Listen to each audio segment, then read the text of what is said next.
ಅಧ್ಯಕ್ಷರೇ, ನಮ್ಮ ಸರ್ಕಾರ ಇತ್ತು, ನಮ್ಮವ್ರು ಮುಖ್ಯಮಂತ್ರಿ ಇದ್ದರು. 2 ವಿಮಾನ ನಿಲ್ದಾಣಗಳು ಒಂದೇ ಬಜೆಟ್ನಲ್ಲಿ ಅನೌನ್ಸ್ ಆದವು, ಶಿವಮೊಗ್ಗ ಮತ್ತು ವಿಜಯಪುರ.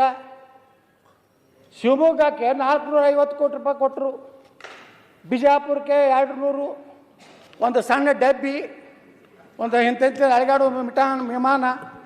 ಶಿವಮೊಗ್ಗದಲ್ಲಿ ಇಂಟರ್ನ್ಯಾಷನಲ್ ಲೆವೆಲ್ದು ವಿಮಾನ ನಿಲ್ದಾಣ, ರನ್ವೇ, ನೈಟ್ ಲ್ಯಾಂಡಿಂಗು, ಬೋಯಿಂಗು, ಗೂಡ್ಸ್. ಆ ಗೂಡ್ಸಕ್ಕೆ ಏನಂತಾರೆ ಅದು ವಿಮಾನಕ್ಕೆ?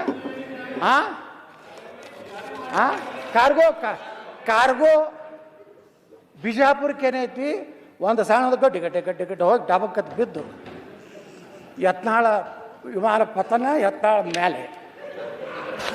ನಾ ಅದೇ ಯಡಿಯೂರಪ್ಪರಿಗೆ ಕೇಳಿದೆ, ಇದು ಯಾವ್ದು ರೀ? ಅವ್ರು ಹೇಳಿದ್ರಲ್ಲ ನಮ್ಮ ರಾಜುಕಾಗೆ, ಶಿವಮೊಗ್ಗಕ್ಕೆ ಬೆಣ್ಣೆ, ವಿಜಾಪುರಕ್ಕೆ ಸುಣ್ಣ, ಇದೆಲ್ಲಿ ನಡೆಸಿರೋ ನಾಟಕ ಯಡಿಯೂರಪ್ಪ ಅಂತ ಕೇಳಿದೆ ನಾನು. ವಿಧಾನಸಭೆ ಒಳಗೆ ಎದ್ದು ಹೋದ್ರು, ಆನಂದ್ ಸಿಂಗ್ಗೆ ಹಚ್ಚಿದ್ರು. ಆನಂದ್ ಸಿಂಗ್ ಏನು ಉತ್ತರ ಕೊಟ್ಟರು ಗೊತ್ತದ ಅಧ್ಯಕ್ಷರೇ?